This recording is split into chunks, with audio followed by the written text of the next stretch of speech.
미국 해방의 날이 정말 하루 앞으로 다가왔습니다. 오늘 또 수상한 투자 아이디어 함께 해보도록 하겠습니다. 아침엔 투자 어잼입니다. 네, 안녕하세요. 홍선입니다. 네. 관세 부과, 상호 관세로 예고한 날 이제 진짜 째깍째깍 다가오고 있고 네. 내일 우리 시간으로 아침 5시, 새벽 5시에 공개가 되고요. 발표되는 즉시 발효된다. 이런 발표가 또 있었죠. 미국에게만 해방의 날이고 다른 나라들은 뭐 눈치의 날, 억압의 날 약간 이런 느낌이 좀 될 것 같은데 사실 아직까지도 좀 확실치가 않은 것 같아가지고 맞아요. 걱정이 많이 됩니다. 미국에는 근데 해방의 날이 또 맞을지 미국 입장에서도 미국에서도? 미국 입장에서도 뭐 여러 가지 말들이 많아서 네. 오늘도 이 얘기를 좀 나눠봐야 될 것 같죠? 네. 자, 현재 코스피 코스닥은 좀 약세를 보여주고 있고요. 어제 큰 폭으로 올랐는데 맞아요. 아무래도 관세 부과 앞두고 뭐 여러 가지 결정 앞두고 좀 약세를 보여주고 있는 것 같아요. 네. 오늘 이분과 함께 시장 얘기 좀 나눠보겠습니다. 수상한 투자 아이디어 우리 한동엽 부장님 모셔보도록 하겠습니다. 반갑습니다. 안녕하세요. 네, 안녕하십니까. 네. 네. 오늘은 딱 뭐 포마드가 아니고 약간 좀 자연스러운 느낌으로 나오셨습니다. 네, 오늘 좀 내추럴하게. 좋습니다. 네. 사실 부장님 뭐 온 시장이 관세 네. 그리고 월요일은 또 공매도 저희 재개되지 않았습니까? 네. 시장 한번 크게 한번 흐름 살펴주시죠. 먼저 앵커님께서 말씀 주신 이제 두 가지 이슈, 관세랑 공매도. 이제 공매도부터 먼저 네. 보는 네. 관점을 말씀드리면 사실 연초 뭐 작년 말부터 올해 이제 공매도가 재개되면은 오히려 저는 국내 시장이 더 좋을 거라고 생각을 했었거든요. 왜냐하면은 이제 공매도가 사실상 시장에서 기능을 해야 외국인들도 우리나라 시장에 더 많은 자금을 참여할 수 있게 됩니다. 그러니까 공매도를 한시적으로 좀 막아놨던 거는 실질적으로 외국인 투자자들이 국내 시장을 좀 글로벌 자금들이 택할 때 좀 걸림돌이에요, 사실. 그러니까 우리가 좀 오해는 없어야 되는 게 공매도를 허용했다고 해서 뭐 주식이 뭐 전체적으로 다 하락하거나 뭔가 투기적인 공매도가 뭐 더 많아지거나 이런 건 아니거든요. 네. 그러니까 뭔가 악재가 있어서 뭔가 기관 투자자 입장에서 뭔가 해지를 해야 될 때 이 공매도를 활용하기도 하고 뭐 전반적으로 우리나라에 대한 포지션을 주식을 팔아서 줄이기보다는 뭐 주식은 이미 갖고 있고 공매도 물량을 좀 늘려서 일부 좀 시장의 변동성을 좀 해지하는 뭐 그러한 위험 회피의 수단으로 사실 공매도가 반드시 허용이 됐어야 됐고 그게 사실 선진 국가들은 그런 공매도들이 일반 주식 매수와 더불어서 합을 맞추고 있기 때문에 이게 저는 뭐 국내 시장의 어떤 악재라고 보진 않습니다. 장기적으로 봤을 때 오히려 글로벌 자금들이 더 많이 들어올 수 있는 기회를 제공했기 때문에 저는 더 긍정적으로 좀 보는 측면이 훨씬 더 강합니다. 네. 당장에 그날 근데 좀 급락이 좀 나오면서 네. 좀 걱정하시는 분들도 많긴 했거든요. 사실 이게 공매도라는 단어가 주는 느낌이 이제 좋지는 않잖아요. 긍정적으로 아마 느끼는 분들은 아무도 없으실 것 같아요. 그래서 사실 뭐 하루 이틀 정도 그리고 시장에서 어떤 센티먼트적으로는 좀 감도가 좋지 않게 받아들여질 수는 있지만 네. 사실 뭐 길게 봤을 때는 시장의 어떤 메커니즘이 작동하는 측면에서 본다면 훨씬 더 긍정적인 일입니다. 그리고 관세. 네. 시장이 온통 뭐 관세. 이제 내일 있을 발표에 주목하고 있는데 이 부분은 어떻게 봐야 돼요? 사실 관세를 넘어서 이제 트럼프가 이제 미국 행정부에서 하고 있는 일들이 사실 그 어느 국가를 막론하고 어느 정치 지도자를 막론하고 경기를 해치는 방향으로 절대 정책을 펴지 않습니다. 실제로 전 이 부분이 좀 굉장히 혼자 고민하다가 많이 네네네. 저도 좀 말이 안 된다고 좀 생각을 하는데 네. 어느 대통령이 그 경기를 다운시키고 그 물가를 올리고 GDP 성장률을 저해하겠습니까? 이게 말이 안 되는 이야기거든요. 그러니까 이제 트럼프 행정부에서 하고 있는 이 관세에 대한 것도 결국에는 잘 되기 위한 협상 카드를 갖고 이제 가는 거지. 사실 이게 이제 언론을 이제 보면은 저희가 굉장히 좀 무서운 생각들이 많이 들고 걱정부터 앞서기 마련인데 절대적으로 미국의 경제를 해치는 방향으로 가는 건 아니다. 그 파이널 골이 마지막 종착지가 경기 침체는 절대 아니라는 거죠. 네. 그럼 절대적으로 그럼 정치인들은 표를 얻지 못합니다. 우리랑 달리 생각해야 돼요. 직업이 정치인이에요. 사실 엄청난 대의 명분을 갖고 내가 정말 국익을 위해서 나는 정치를 할 거야. 뭐 이런 분들도 계시겠지만 사실 대부분은 그들의 직업은 정치인이기 때문에 결국엔 표심을 얻어야 되고 나중에 재선을 해야 되고 그리고 또 중간선거에서 많은 당을 또 확보를 해야 되는 그렇죠. 네. 게 제일 목적이고 그 이상 이하도 없습니다. 그렇기 때문에 절대적으로 이 경제를 챙기지 못하면은 그런 표심을 얻을 수 없기 때문에 관세에 대한 결국에 파이널 골도 종착지도 미국의 경기를 올리기 위한 거다. 그런 측면에서 보면은 지금 주가가 굉장히 많이 빠져 있잖아요. 고점 대비. 뭐 테슬라 같은 뭐 이따 얘기 나오겠지만 고점 대비 반토막 난 것도 굉장히 많아요. 그런 것들은 오히려 우리는 기회로 봐야 되지 않겠나. 네. 그런 관점으로 접근을 하는 게 오히려 길게 봤을 때는 굉장히 좋은 구간 지나고 있다라고 저는 생각이 듭니다. 의도는 그러나 네. 결과는 사실 아무도 모르는 거잖아요. 그렇죠. 트럼프 네. 대통령의 의도도 좋았으나 결과는 뭐 맞아요. 어떻게 될지는 네. 모르니까 이건 좀 지켜봐야 될 것 같은데 결국 근데 미국에서도 우려의 목소리 나오고 있는 것 같아요. 지금 주식 시장의 반응만 봐도 부장님 그렇지 않습니까? 그렇죠. 이게 주식시장은 사실 항상 그 호재와 악재가 같이 있거든요. 네. 뭐 어떤 걸 투자한다고 했을 때 내가 얻을 수 있는 리워드 보상이 있으면 반대로 이제 리스크가 있는 거고요. 그 주식시장도 언제나 우리가 뒤를 돌아봤을 때 그런 리스크와 호재는 같이 있었습니다. 뭐 예를 들어 한 몇 년 전에 브렉시트, 몇 년 전에 뭐 남유럽 국가 위기, 피그스 국가 위기, 그리고 또 몇 년 전에 뭐 우리나라 같은 경우는 뭐 카드 사태, 아, 되게 오랜만에 뭐 들어보는. 쭉쭉쭉쭉 언제든지 네, 365일 악재들은 있어 왔어요. 네. 근데 우리는 어떻게 전략적 사고를 해야 되냐면 악재만 많이 반영되는 시장, 반대로 보면은 뭔가 호재가 하나도 녹아들지 않는, 지금 호재가 미국 시장에 있어 보이나요? 저 당장 지금 뉴스 플러드만 봤을 때는 없어 보이거든요. 좋은 게 없어 보입니다. 미국이 다 악재에 관한 뉴스들만 나오고 있기 때문에 오히려 이런 구간은 우리가 역사적으로 봤을 때 항상 기회의 구간으로 접어들었다. 그래서 제가 한 2주 전 방송에서 저는 뭐 이제부터 빠지면 1차 매수를 할 겁니다라고 맞아요. 하고 레터도 제가 공개를 해드렸고, 실질적으로 저희랑 미국 주식을 많이 다루는 이제 운용사 대표님들 만나서 얘기해 보면은 기회라고 생각하고 있어요. 실제로 그런 레터들도 같이 공유를 내용들을 하고 있고요. 그래서 사실 뭐 관세 부과가 이제 뭐 미국 해방의 날 뭐 상당히 저는 좀 유치해 보입니다. 그 단어 자체가. 네. 네. 그래서 정치인인 것 같아요. 굉장히 쇼잉 뭐 있어 보이게 행사도 얘기하고, 크게 한다고 네. 하더라고요. 뭔가 뭐 지구 종말의 날처럼 그런 느낌을 주잖아요. 기대이 맞죠. 네. 그게 이제 정치인의 역할이에요. 음. 그래서 저는 그런 측면에서 굉장히 광고 선전 측면에서는 잘하고 있는 것 같고, 근데 그런 것 때문에 주식시장이 뭐 쪼개지거나 그런 건 저는 아닐 것 같다. 전통적인 어떤 미국 우파 느낌의 냄새가 쫙 나요. 해방의 날, 미국 해방의 날 약간 이런 느낌인데, 어제 저는 우리 주가가 쫙 올라갔던 게 사실 많은 이유가 있겠지만 헌재 선고일이 딱 잡히면서 뭔가 우리나라의 정치적 불확실성의 해소 느낌이 좀 온 것 같은데, 금요일 이후에 선고가 일단은 지정이 됐고 어떤 결과가 있더라도 우리 쪽에서는 좀 좋은 건가요? 우리 증시로 봤을 때는? 저는 좀 그 선고와 관련된 이제 영향도를 좀 분석을 해보면 사실 큰 영향은 없을 것 같아요. 이미 반영이 된 시장이다. 그러니까 오히려 그 변수가 이제 상수값이 되는 거기 때문에 네. 뭐 사실 어떤 결과가 나올지 모르겠지만 실적으로 국내 시장에 큰 영향은 없을 것 같다.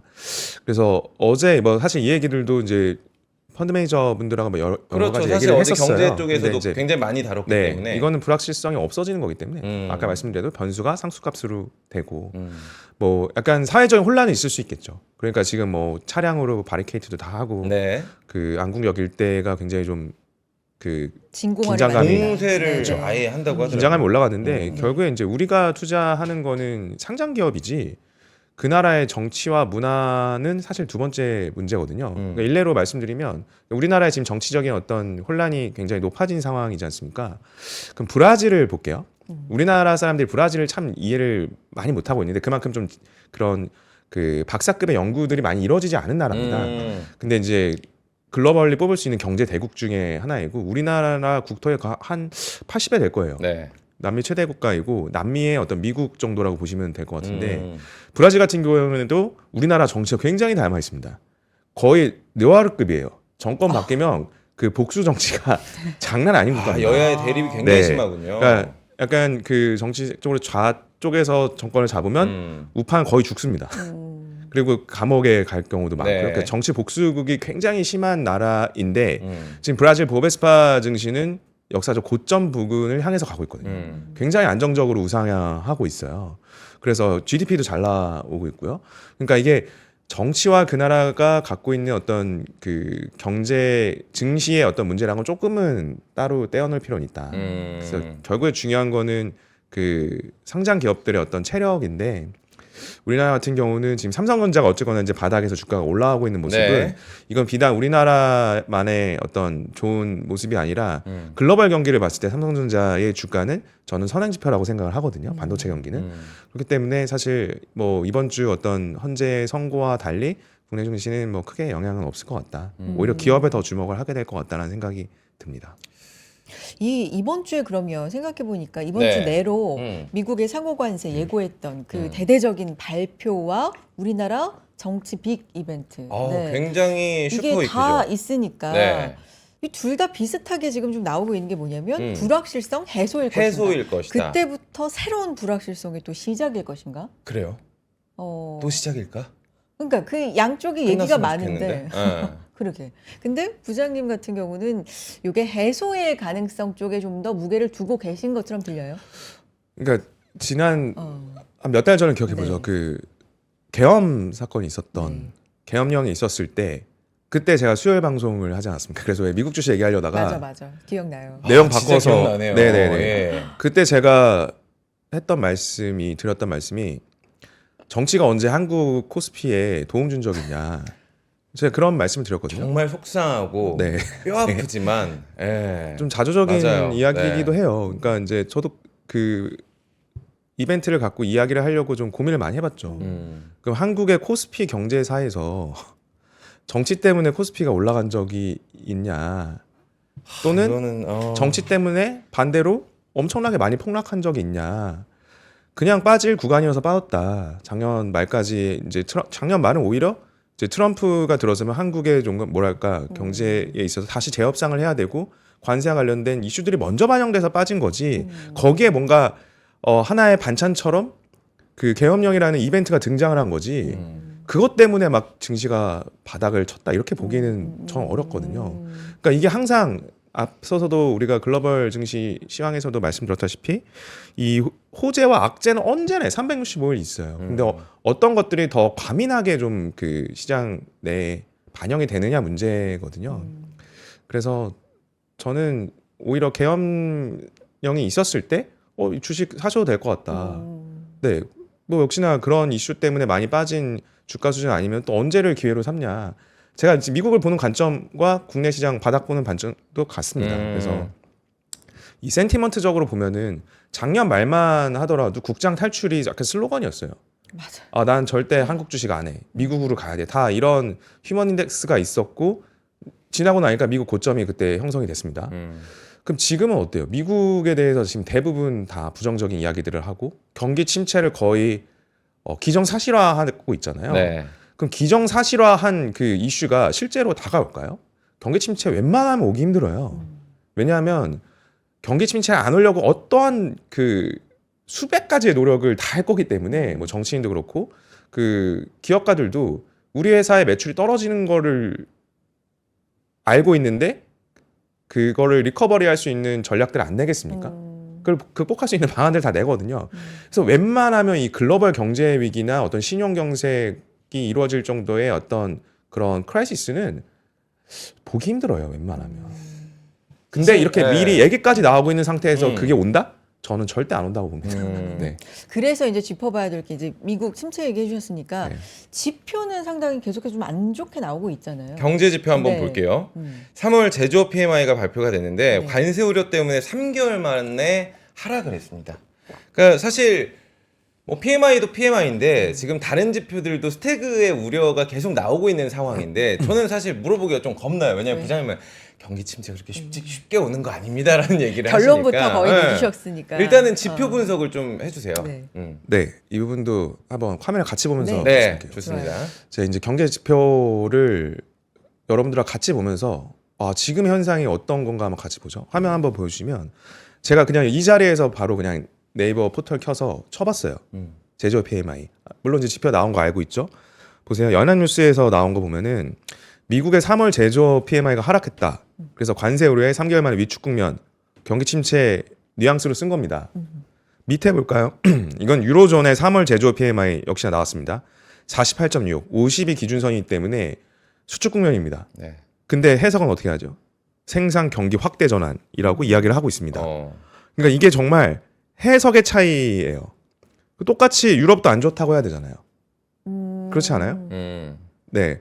둘 다 50을 밑돌았기 때문에 둘 다 안 좋은 거예요. 경기 위축이에요. 네. 근데 미국은 이제 좀 경기가 확실히 둔화되는 것 같네. 우려 섞인 모습으로 보고 유로존은 이제 유로존 괜찮나 봐. 독일 위주로 되게 이제 재정 확대하나 봐. 경기가 50 밑으로 이제 지표가 나왔음에도 불구하고 확대 전환된다. 이렇게 근데 그건 이야기를 하고 추세를 있거든요. 봐서 그런 거 아니에요? 그전 지표보다 네. 상향되고 하향되고. 네네. 뭐 그렇게 볼 수 있는데 실제로 이 PMI 지표가 미국에서도 이 컨센서스보다 하회할 때가 굉장히 많았거든요. 항상 좋은 지표만 나왔던 건 아니에요. 말 그대로 지난 지표들은 양호했단 말이죠. 근데 이제 지금 시기에 PMI 지표를 저런 이제 부정적인 시선으로 해석을 하게 되는 거죠. 네. 그러니까 지금은 거의 모든 뉴스들이 대부분 부정적인 시각으로 해석을 하고 있기 때문에 오히려 투자자 입장에서는 매수할 때 그 가격이 비쌀 수가 없어요. 네네. 네, 저렴하게 형성이 될 수밖에 없는 국면이라서 저는 긴 안목에서는 여전히 기회의 시간으로 보고 있다. 그걸 다시 한번 강조를 드리고 싶고 이 PMI도 부장님 소프트 데이터죠. 우리가 흔히 요새 많이 하고 있는 그렇죠. 이제 설문으로 구매 관리자. 네, 작성이 이게, 되는 거죠. 근데 실제로 중요한 거는 네.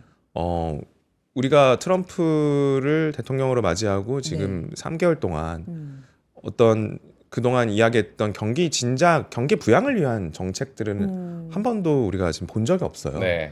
그렇기 때문에 지금 한 3개월간의 어떤 설문조사를 했을 때는 뭐 미국의 어떤 CFO들이나 뭐 경기를 바로 이제 느낄 수 있는 담당자들은 안 좋은 답변을 할 수밖에 없죠.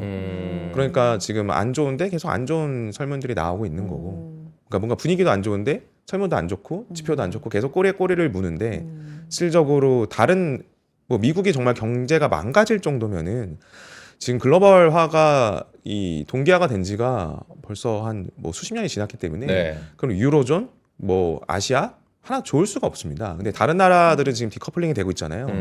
그리고 우리나라 삼성전자의 글로벌 선행 어떤 성을 보이고 있는 삼성전자의 주가는 바닥에서 돌고 있잖아요.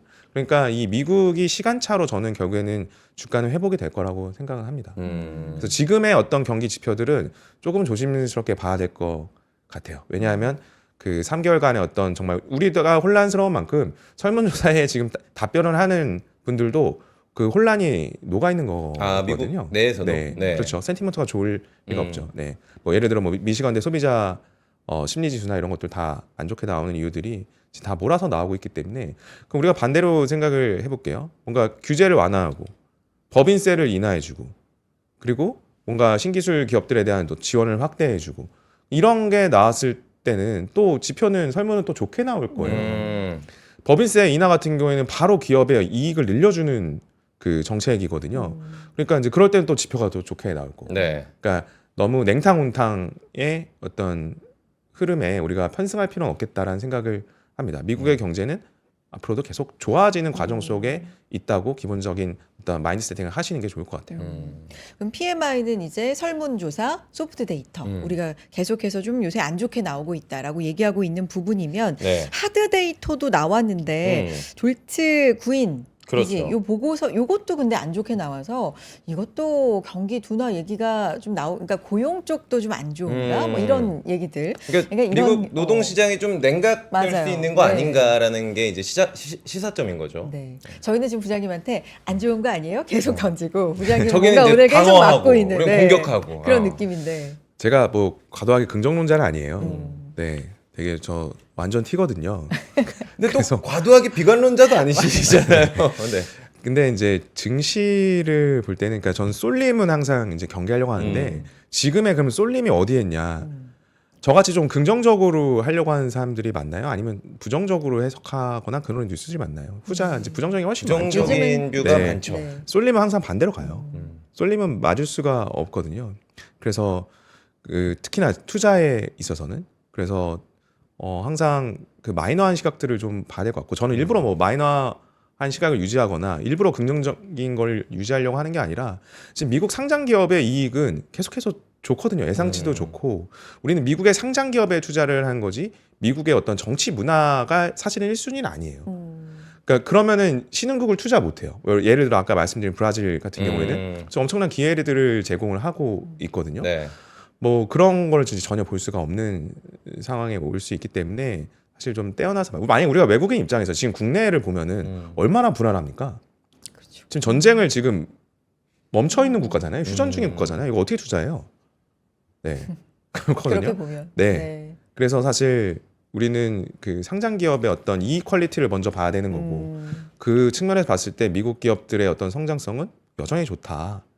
그 구간에서 제가 뭐 항상 미국 주식 이야기할 때 말씀드리는 게 미국 주식은 언제나 비싸다. 네. 언제나 프리미엄을 받는 증시고 기업들의 주가다. 그 프리미엄이 조금은 이제는 낮아진 그 기간에 들어와 있거든요. 그럼 기회로 봐야지 이걸 한없이 부정적으로 보면은 뭐 100가지 부정적인 요소는 더 될 수도 있을 것 같아요. 그러니까요. 지금 우리 이지영 님도 부정적이면 투자 자체를 할 수가 없어요. 근데 사실 이 개인 투자자들 위에 정책하시는 분들이 투자자들의 어떤 불안 심리를 좀 이용하는 경향이 있지 않나라는 생각도 들고요. 네. 그 아까 이제 질문 주셨던 이제 졸츠 구인 보고 맞아요. 구인 전달 대비 19만 건이나 또 줄어들었다는 네. 얘기였습니다. 그거를 이제 장기 데이터로 보면요. 이제 방송 들어오기 전에 한번 네네. 봤거든요.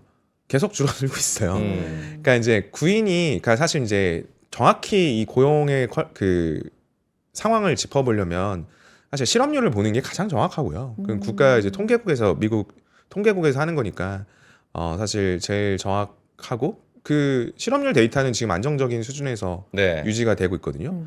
그리고 이제 최근에 이제 미국 도지부서 같은 경우는 정부 효율성 부서에서 사실 이제 공무원들 감축에 대한 것들을 굉장히 강하게 이야기를 하고 있으니까 그런 부분들도 사실 최근에 어떤 고용의 단기적인 어떤 고용 데이터에는 영향을 미칠 수가 있겠죠. 하지만 이게 장기적으로 정말 거리에 실업자들이 넘쳐나고 지금 기업들이 돈을 못 벌어서 인력을 줄여야 돼. 인력을 마지막에 줄입니다. 네. 뭐 여러 가지 효율성을 올릴 수 있는 수단을 강구하다가 인력을 마지막에 줄이기 마련인데 그런 부분들은 사실 미리 선제적으로 예전에 이제 금리 인상이 굉장히 빨리 나왔을 때 미국에서 이제 5% 가까이 올라갔던 시기에 기업 빅테크들의 인력 감축은 거의 다 해놨어요. 아마 그때 뉴스들 다시 뭐 예를 들어 테슬라 감원, 마이크로소프트 많이 감원, 나왔어요. 뭐 알파벳 감원 이런 네. 뉴스 찾아보시면 대부분 한 2년 전 뉴스들이 많거든요. 굉장히 많이 감축을 해놨기 때문에 기업의 효율성은 굉장히 많이 올라간 상황입니다. 그렇기 때문에 지금의 어떤 데이터들 뭐 매주 나옵니다. 뭐 내일 나올 거고 내일 뭐 또 나올 거고 계속 나와요 지표들이. 근데 그런 것들에 너무 큰 어떤 방향을 미리 예단할 필요는 없겠다. 네, 상장 기업의 이익들은 견조하다. 네, 그렇게 보는 게 좀 맞을 것 같습니다. 네. 관세 얘기 이제 아까도 했지만 네. 조금만 더 짚어보면 요즘은 관세에 대해서 어떤 얘기가 나오더라도 예전보다는 이제 전해드리는 어떤 다급성이랄까 이런 게 좀 줄어든 게 뭐냐면 얘기가 너무 많고 오늘 했는데 내일 다르고. 그리고 너무 좀 바뀌는 것도 네. 있고 그러다 보니까 굉장히 세게 얘기를 하는 것 같지만 또 어떤 발언에서는 뭐 젠틀하게 할 거다, 카인드 할 거다, 뭐 유연하게 이러니까 할 거다. 맞아요, 네. 유연하게 할 거다, 뭐 이런 얘기들이 이제 섞이다 보니까 참 희망 고문 같기도 하고 맞아요. 뭔가 이런 거거든요. 근데 어쨌든 20% 단일 세율로 여러 옵션 중 하나로 뭐 마련 중이다 이런 얘기도 지금 네. 있고 뭐 품목 관세도 함께 나올 것이다. 지금 이런 얘기도 있고요. 관세는 일단 뭐 내일 되면 알겠지만 확실하게 네. 알겠지만 지금 시점에서 어떻게 보고 계신지 궁금한데요, 부장님. 저는 네. 관세에 있어서 결국 트럼프가 일단은 계속 룰은 강하게 얘기를 할 것 같아요. 강하게. 그래야 사실 협상이 되죠. 갑자기 다 얘기했다가 또 빼면은 뭐 이거를 시행한 효과가 전혀 없거든요. 일단은 강하게. 네. 룰에 이제 준칙을 지키는 걸로 일단 칼을 가겠죠. 빼들었으니까. 네. 그건 해야 되는 게 맞는 것 같고 네. 그걸 이제 유연하게 지금 와서 말을 돌리는 게 더 이상한 것 같고 사실 그에 대한 이제 우려들은 많이 시장에 이제 선제적으로 다 저는 하락에 반영이 된 것 같아요. 그래서 아까 이제 말씀드린 변수가 일단 상수값으로 고정이 됐으면은 네. 시장은 그 다음을 보거든요. 그럼 그 다음은 뭔가 이제 국가 간에 또는 산업 간에 뭔가 필요한 부분에 있어서 이제 관세를 조율을 할 것이고 네. 실질적으로 저는 뭐 강하게 이 정책을 관세 정책을 시행하기 어렵다고 보는 게 기본적으로 최근에 이제 미국 뉴스들을 보면은 미국의 농업 파트도 그러니까 이 식품과 관련된 것도 굉장히 좀 위기거든요. 그러니까 좀 사소한 얘기일 것 같지만 아닌 게 네네. 이런 뉴스들이 있어요. 미국의 꿀벌들이 집단 폐사를 최근에 많이 했어요. 꿀벌. 네. 오. 그러니까 그 이유는 아직 몰라요. 근데 이제 꿀벌이 굉장히 중요한 이유가 네. 이 꽃들을 옮겨가면서 그렇죠. 네. 이게 결국에는 그 어떤 식량을 비옥한 땅에서 재배할 수 있게 하는 그렇죠. 어떤 역할들을 네. 하거든요, 생태계에. 그래서 미국에 또 그런 뭐 계란과 관련된 그쵸. 이제 문제도 있었고 네. 이 농업 자체가 미국이 지금 굉장히 좀 어려운 상황이에요. 오. 그래서 막 농업 국가들한테 엄청난 관세를 매긴다? 저는 쉽지 않을 거라고. 그러니까 이게 국민들 입장에서 보면은 그럼 식품 물가 올라가고 뭐 자동차값 올라가고 집값 올라가고 그러니까 가격이 다 네. 전가되는 거잖아요. 네. 결국에 이게 부메랑이다. 네. 그렇게 되면은 네. 절대 공화당이 그 다음 패권을 잡을 수가 표를 못 없습니다. 얻는다. 네. 트럼프는 아마 엄청난 비난을 많이 받게 될 거예요. 그러니까 뭐 메이크 아메리카 뭐 그레이트 네네. 어게인이 이게 실행이 안 되거든요. 그러니까 우리는 그 관세에 대한 어떤 이슈를 너무 공포스럽게 볼 필요는 없겠다.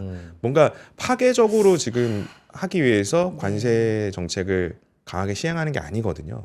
그래서 그 내면을 좀 다시 한번 살펴볼 필요가 있겠다 저는 싶습니다. 근데 지금으로서는 설마 그렇게 다들 예상하고 있는 가격 전가, 인플레이션 다시 뛰고 그러면 다시 정권을 잡을 수 없고 이걸 그냥 두겠어? 그렇죠. 뭔가 방법이 네. 있겠지 정도잖아요, 지금은.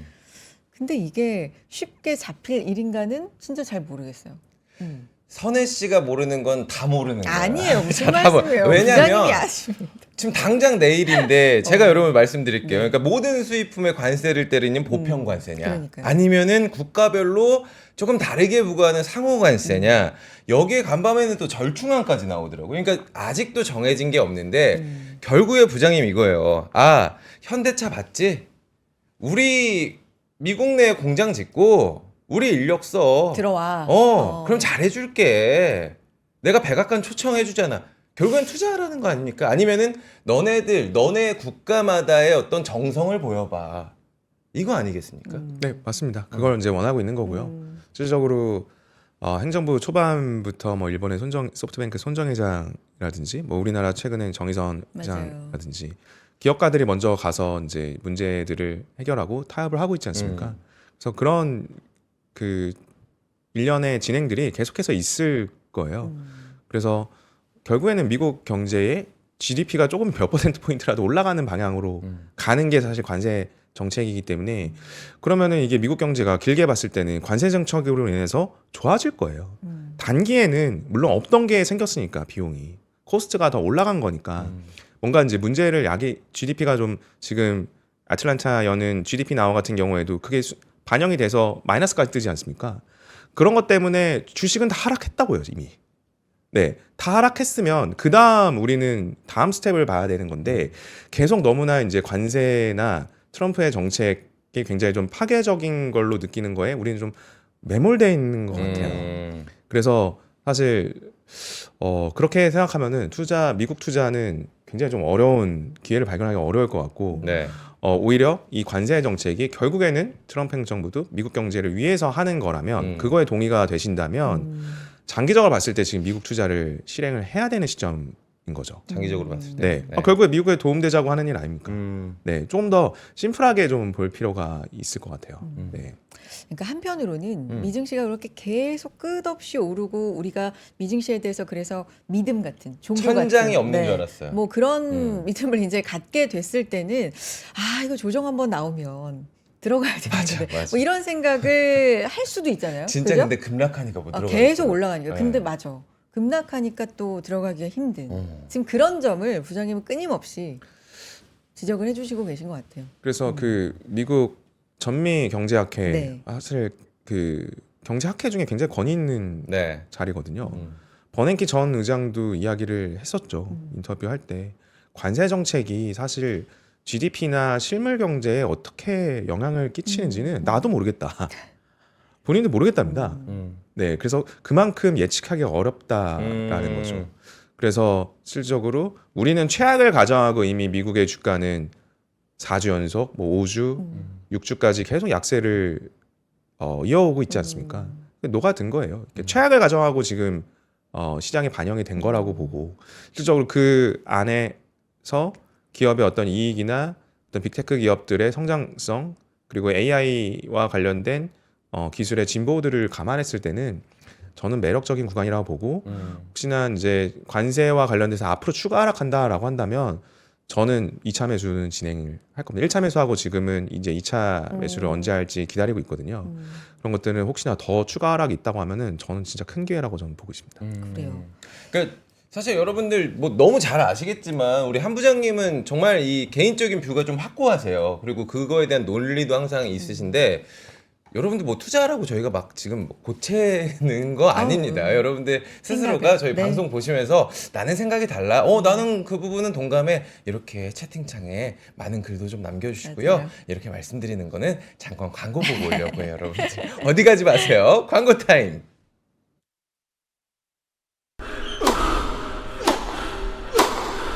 멋있다. 부러운가? 14만 1211번의 스윙과 68개월 27일의 투자로 만들어진 자세다. 나의 테니스도 나의 자산도 투자로 키운다. 나는 투자한다. 나는 성장한다. NH투자증권. 와, 멋있다. 부러운가? 기본기 연습과 스트로크 훈련에 1532시간을 투자해 갖게 된 리듬이다. 나의 드럼도 나의 자산도 투자로 키운다. 나는 투자한다. 나는 성장한다. NH투자증권. 네, 아침에 투자 함께하고 계십니다. 오늘 한동혁 부장님과 함께 수사관 투자 아이디어 좀 보고 있고, 네. 미국, 한국, 뭐 우리 총망라에서 좀 얘기하고 있는데 다음 얘기 뭐 해볼까요? 테슬라 얘기 테슬라 해봐야죠. 해봐야죠. 테슬라 네. 얘기하는데 사실 테슬라 하면 또 머스크 형님 아니겠습니까? 그렇죠. 요즘에 좀 이런 뉴스가 있더라고요. 머스크 행보를 좀 보는 뉴스가 있는데 머스크가 5월에 떠난다. 정부 효율부 도지가 폐지된다. 뭐 이런 이야기가 돌고 있습니다. 이야기 좀 들은 게 있나요? 부장님? 사실 그 머스크 같은 경우에는 지금 정부의 어떤 그 오피셜한 공직자가 아니라 그렇죠. 임시로 공식, 하고 있는 정식이 거죠. 아니죠. 네. 그래서 도지부서의 어떤 그 미션들이 다 수행이 되고 이행이 되면은 뭐 끝나겠죠. 그래서 본업으로 돌아와야죠. 네. 그래서 사실 그 부분은 뭐 테슬라 주가에 최근에 이제 테슬라의 본업에 좀 집중을 못한다. 인정했어요, 본인이. 네네네. 그런 것들을 사실 굉장히 빠르게 인정을 하고 또 인터뷰를 한 것들을 보니까 네. 굉장히 그 테슬라에 대해서는 역시나 애정이 있고 앞으로 하고자 하는 것들이 명확하거든요. 그래서 저는 바닥권에서 굉장히 좀 좋은 뉴스라고 좀 생각이 듭니다. 그리고 뭐 좀 있으면은 그 테슬라의 인도량 발표가 나올 그렇죠. 거예요. 네. 근데 좋지는 않을 겁니다. 데이터 자체가. 그러니까 사실 이거는 시장이 이미 알고 있는 사실들이고요. 네. 실질적으로 지금 테슬라에서 가열차게 팔 수 있는 신차가 그 확대되는 구간은 아니거든요. 그러니까 이제 모델 Y 주니퍼, 그러니까 신형 모델 Y 같은 경우에도 뭐 최근에 이제 한국에 들어와서 테슬라 스타필드 매장에 뭐 줄이 어마어마하게 형성이 되고 그 리뷰들도 제가 꼼꼼히 다 찾아봤는데 네. 굉장히 좋거든요. 뭐 그동안 구형 모델 Y랑은 또 어나더 레벨의 어떤 진보를 좀 보여줬고 실질적으로 차량 가격도 쌉니다. 그렇게 인상이 많이 안 됐고 굉장히 좀 합리적인 가격에 나왔기 때문에 사실 이 자체가 어떤 기술의 힘이거든요. 차량은 이전 버전보다 훨씬 좋아졌는데 가격은 내려갔어. 이런 걸 우리가 어디서 경험했죠? PC에서 경험했습니다. 예전에 뭐 386, 586 막 이런 거 있을 때 PC가 어마어마했거든요. 네. 근데 지금 그때보다 훨씬 높은 사양과 뭐 속도는 뭐 말할 것도 없고 지금은 더 이상 이제 속도가 더 빨라지는 거를 우리가 체험적으로 느낄 수는 없거든요. 그 정도로 이제 PC의 어떤 기술이 진보가 됐는데 네. 가격은 하락해 왔어요, 쭉. 근데 이제 다른 제조 그 사들은 뭐 제가 특정 기업을 얘기하는 거 아닌데 신차의 가격들이 계속 올라가는 경우들이 일반적이에요. 근데 이제 테슬라 같은 경우는 신차의 어떤 기술 수준이 훨씬 더 진보했음에도 불구하고 가격은 반대로 고정되거나 더 저렴해지는 케이스들을 보여주고 있거든요. 네. 이게 이제 공정의 혁신이죠. 더 생산 비용이 낮아졌다는 거예요. 그렇기 때문에 테슬라 같은 경우는 뭐 역시나 저는 지금 고점 대비 거의 이제 마이너스 50% 갔다가 조금 반등을 하고 있는 수준인데 저는 기회라고 생각을 하고 있습니다.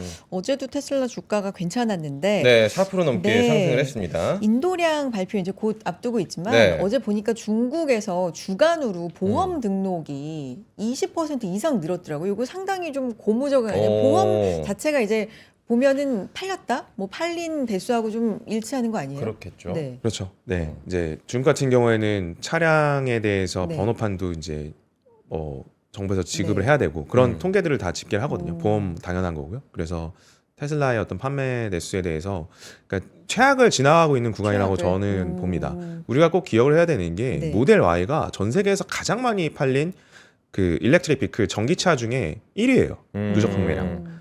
그래 굉장히 인기 아이템이고 사실 유럽인들도 굉장히 좋아하는 차종이에요. 그래서 사실 아마 뭐 아까 댓글창에서도 말씀해 주셨지만 네.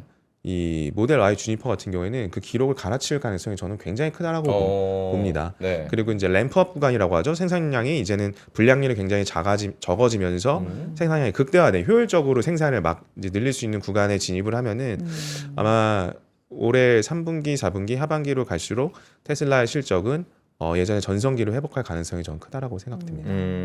근데 이제 네. 뭐 아까 우리가 머스크 얘기도 했지만 이 정치 활동 이걸 하는 동안에 이미지가 상당히 뭔가 정치와 밀접하다. 그러니까 이제 그렇게 따지면 비호감도도 좀 높아졌다는 거니까. 그러니까 본인이 사실 네. 스스로 그런 발언을 했죠. 아, 나 때문에 인정. 내가 도지 네. 활동 때문에 우리 주가 떨어진 거 인정하겠다. 그래서 요거에 이제 불매 운동 뭐 이렇게까지 좀 격화되고 있는 상황이니까 이거는 아까 뭐 이제 설이기는 하지만 네. 뭐 도지 활동 이제 고만하거나 만약에 이러면 금방 회복될 수 있는 부분이에요. 이제 본업으로 돌아가면 테슬라 주가도 이제 빵빵 오르는 겁니까? 그러니까 결국에는 그 네. 본질이 중요한데요. 네. 뭐 이게 비슷한 예일지 모르겠지만 뭐 종종 이 정치권에서 노 재팬을 외치는 경우가 많잖아요. 뭐 일본 불매 운동, 네. 뭐 유니클로 안 입어, 뭐 이러다가 초밥 먹고 있고 그렇잖아요. 어.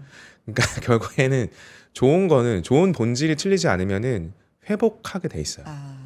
근데 그러면은 우리가 테슬라를 생각할 때 뭐 노 테슬라, 테슬라 안 사, 뭐 저는 일론 머스크가 그런 악행을 하기 전에 그런 발언을 하기 전에 테슬라를 샀어요. 아, 예. 내 차 불태우지 마세요. 막 이런 슬로건들 있잖아요. 근데 그럼에도 불구하고 테슬라의 자율주행이나 그리고 테슬라가 보여주는 배터리 기술이나 이런 디자인적인 측면이나 이런 것들은 사실 2위 기업이 쫓아오지 못할 만큼 넘사벽이라고 저는 생각을 하거든요. 그 기술의 격차는. 그리고 아까 말씀드린 신기술의 차가 등장을 했지만 가격은 오르지 않는 현상. 공정의 혁신까지 우리가 덧붙인다라고 하면은 사실 테슬라는 다른 로보틱스나 뭐 이런 것까지 얘기하기도 전에 사실 전기차와 전기차 자율주행 분야에서는 그 본질은 명확하다.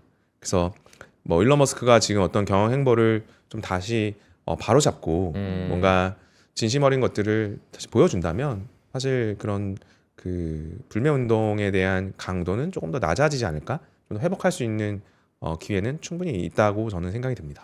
품질은 좋아지는데 가격은 떨어진다. 사실 공정의 혁신 얘기를 해주셨는데 저는 개인적으로는 확실히 중국의 어떤 가성비 전기차를 대응하기 위한 전략으로도 생각이 좀 되거든요. 그런 부분도 좀 작용을 할까요?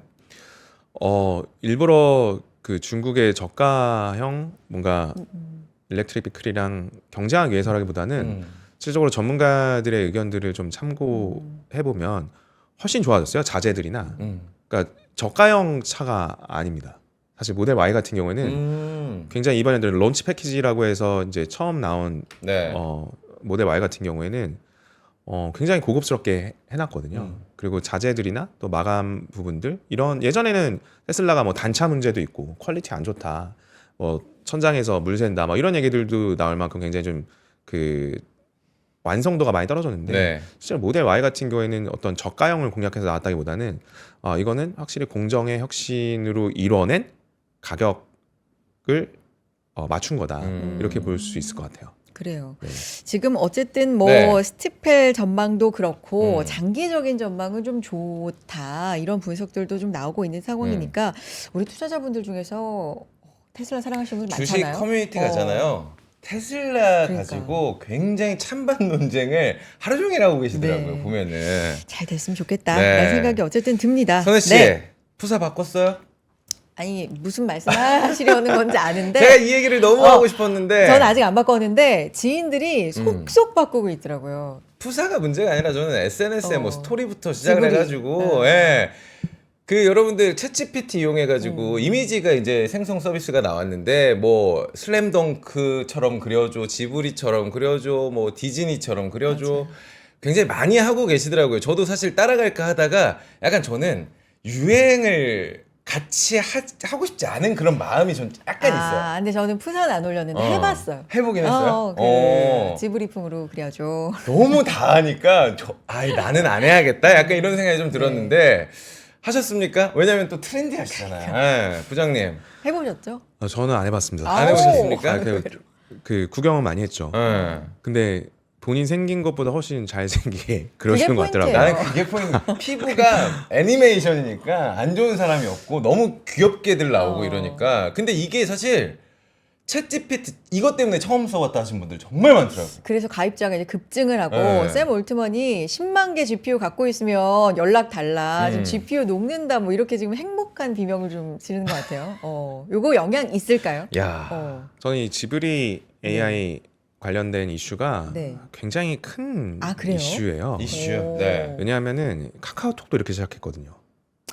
아 카카오톡 써봤어? 그거 와이파이 연결해서 내 굳이 거 왜 해? 핸드폰에선 네. 안 되는데 투지폰 쓰실 때. 네. 어. 야 그냥 문자 보내면 되지 왜 굳이 그거 해? 이거 있으면 문자 이제 안 해도 된대. 네네네. 이런 그러다가 거는. 우리는 스마트폰의 세계로 모든 어플리케이션들이나 서비스가 이동이 됐죠. 들어오기 네. 시작했고 시작으로 그런 전환점을 우리는 맞이하고 있는 음. 겁니다. 그러니까 실질적으로 AI로 돈을 버는 것에 대한 사실 우려가 굉장히 많았을 때도 있었고 우리나라 어플리케이션 중에 AI를 활용해서 돈을 버는 어플이 뭔지 아세요? 어떤 거죠? 네, 스노우예요.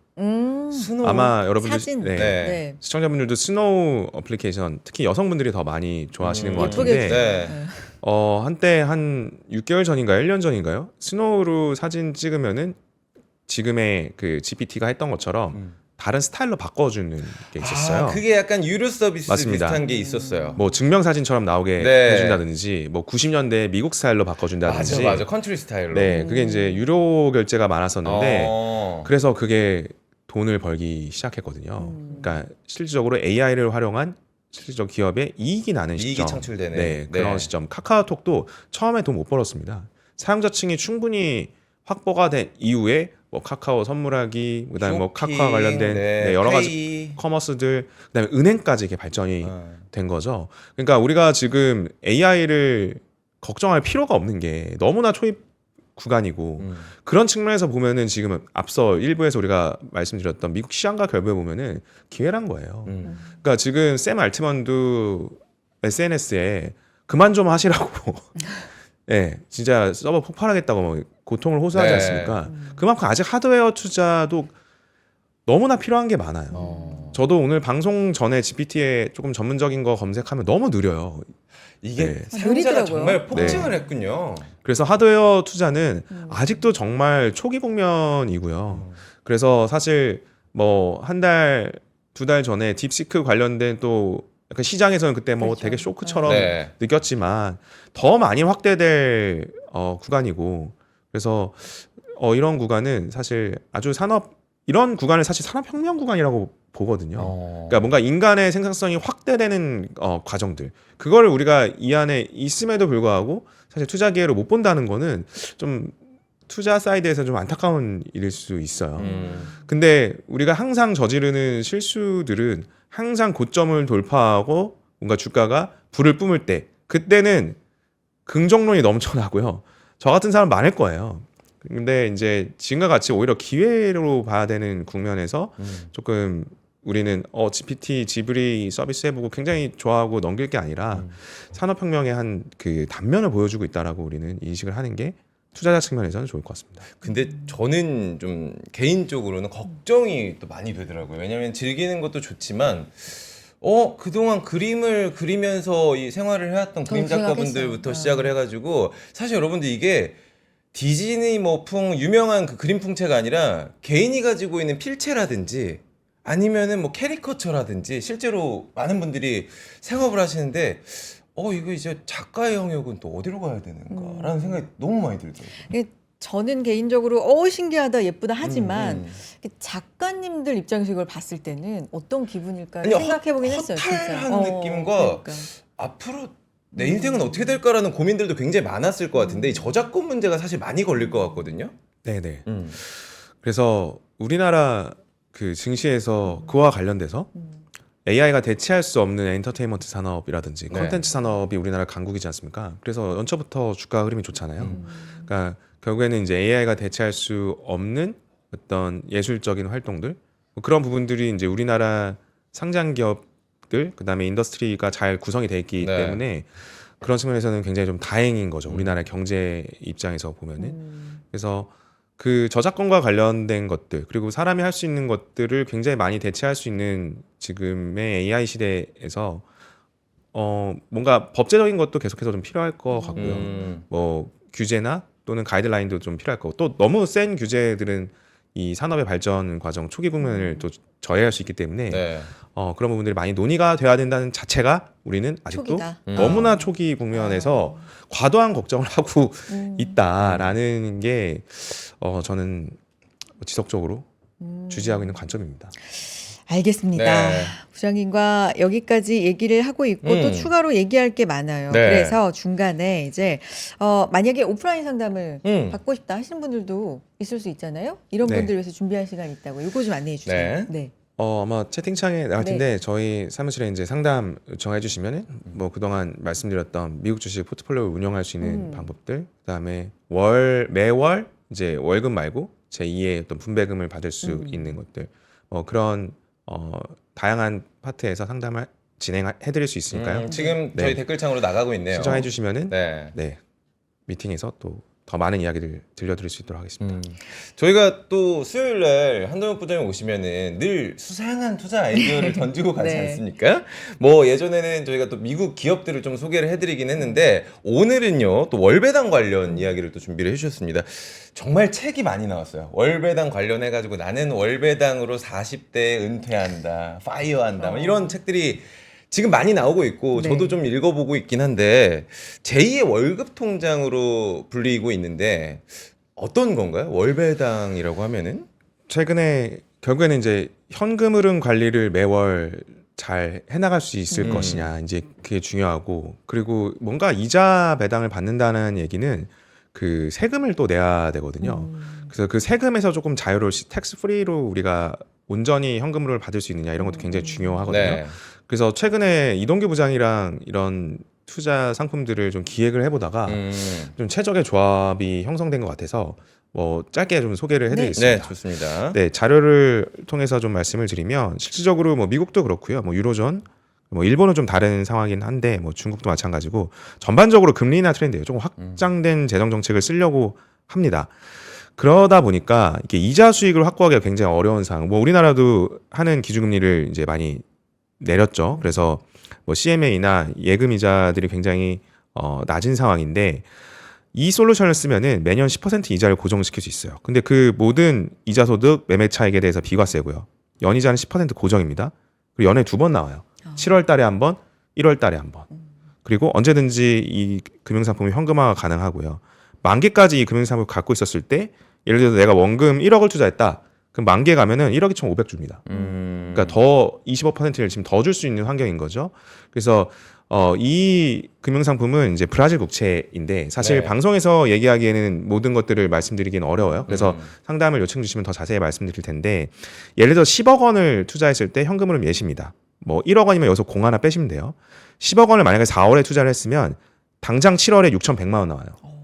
그리고 내년 1월에 6,100만 원 또 계속 6,100만 원 나옵니다. 네. 이 가정은 이 해와라 변동은 없다라는 제가 가정을 한 거예요. 아, 네. 좀 보기 편하시게. 네. 그래서 최종적으로 우리가 채권의 만기가 오면은 이자 6,100씩 쭉 받고요. 원금에 2억 4,500, 2억 4,900을 더 돌려받아서 24억을 갖고 나옵니다. 24억이요? 네. 그래서 만기 시 절대금액 수익률이 124%예요. 어머나. 물론 이제 가정한 상황은 있습니다. 네. 이에 따라 이제 변동은 있을 텐데 여기서 만약에 내가 1억을 투자한다고 하면은 공 하나 빼시면 돼요. 네, 6개월마다 610만 원. 네, 610만 원씩 네. 들어오는 겁니다. 연으로 했을 때는 1,200만 원 넘게 들어오는 거예요. 그래서 이런 상황들이 항상 있지 않습니다.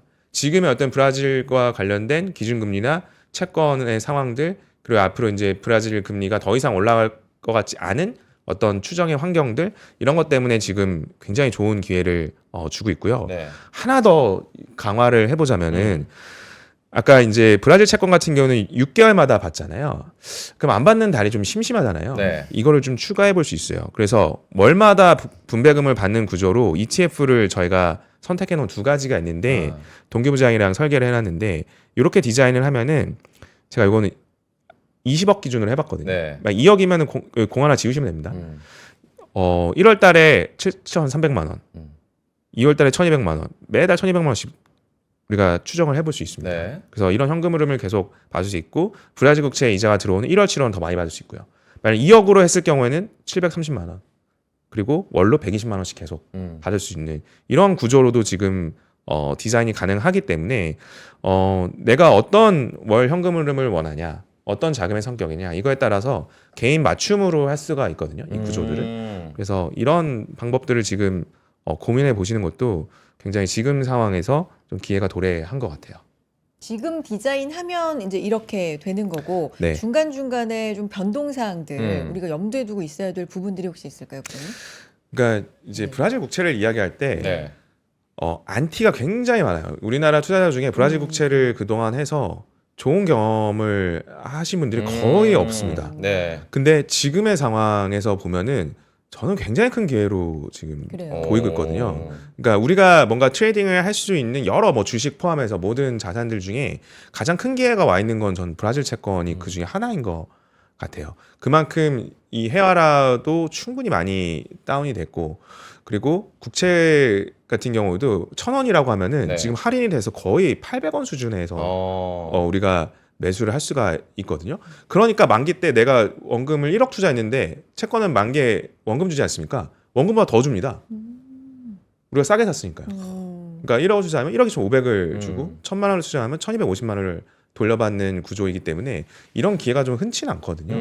근데 이제 브라질의 지금 상황들을 좀 면밀하게 살펴보면은 이 바닥을 다지고 좀 올라올 수 있는 구간에 굉장히 견조하다고 저는 생각이 들거든요. 네. 그래서 GDP도 그렇고 사실 그런 대국의 경제 규모를 갖고 있는데 사실 예전에는 브릭스라고 했었고 네. 심지어 2013년에는 브라질이 제2의 미국이 될 거라고 이야기했던 책들도 있습니다. 음. 뭐 우리나라 작가가 쓰신 건 아니고 글로벌이 네.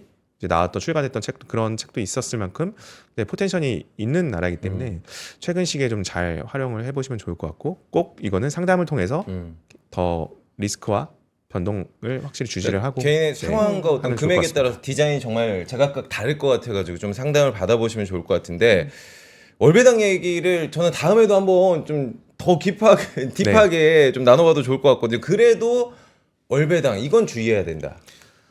그러니까 월배당 결국에는 리워드를 많이 받을 수 있는 자체가 리스크가 있다라는 거거든요. 네. 그러니까 이제 월배당이 정말 안 좋은 순간에서도 저희가 최근에 좀 세팅을 한 거는 월 1%씩은 받을 수가 있어요. 좀 안 좋은 상황에서도 네. 지켜낼 수 있겠다라는 사실 그 구조들을 조금 더 디테일하게 짜야 되고 실질적으로 내가 ETF를 매수했을 때 월배당은 받는데 주가가 좀 빠졌을 경우 그럴 때 이제 월배당을 받은 걸로 이제 추가 매수를 사실 할 수 있어야 되거든요. 네. 그러니까 수량을 늘려가는 전략들을 시기적절하게 잘 고려를 해야 사실 이 안정적으로 길게 뭐 제2의 월급을 만들 수 있는 솔루션이 될 것 같습니다. 알겠습니다. 오늘 여기까지 들을까요? 보내드리면서 마지막 다음에 모실 때까지 전략 한번 정리해 주시면 좋을 것 이번 같기도 하고요. 중요한 게 이슈가 많습니다. 많으니까. 네. 네. 부장님 네. 마무리 부탁드립니다. 네.